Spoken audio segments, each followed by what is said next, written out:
A woman speaks on her mobile phone while buying at the Paco Public Market in Manila on May 6, 2021.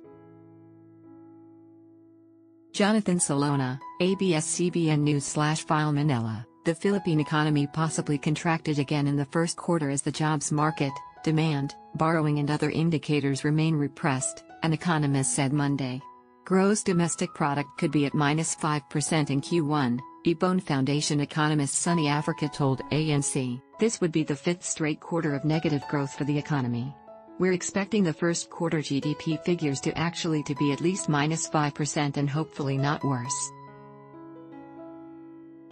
Our main assumption there is that we're not seeing an improving jobs market, domestic demand is still very repressed, interest rates are at a record low but no one is really borrowing or investing, Africa said. I think that's important because we won't get a fighting chance of even just 4 to 5% GDP growth for the whole year if we do worse than -5% contraction for the first quarter, he added. Socioeconomic Planning Secretary Carl Kendrick Chua earlier also said that the country was not likely to post positive growth until the second quarter. The economy dropped 9.6% in 2020, its worst since the end of World War II. The country should watch out for agriculture and construction figures as a large contraction in these sectors are a sign of more problems down the road, he said. The Philippine Statistics Authority said the country's agricultural output contracted at an annual pace of 3.3% in the first quarter due to a reduction in livestock and poultry production. Signs of positive growth could start in the second quarter, he said.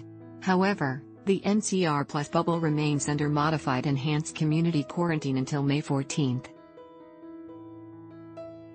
Chua said the country has enough time to catch up to meet its growth target of 7.5%.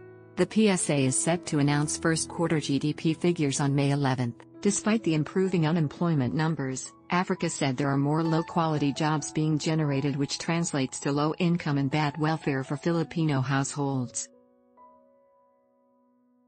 If the contraction improvement is not commensurate to the jobs increase, that implies very low incomes, and very low incomes mean unfortunately depressed consumption and depressing demands. So I think that's one key indicator to look at, he said. Unemployment figures improved in March to 7.1% from 8.8% in February, with 3.44 million Filipinos jobless. However, are more informal jobs that are not secured and offer lower salaries. There is also more part-time work than full-time, Africa said. The Asian Development Bank earlier said although unemployment was back to pre-pandemic levels, the jobs being created are of low quality. This could lead to unstable employment and the rise in skills mismatch, among others, the lender said. Ad block test, why?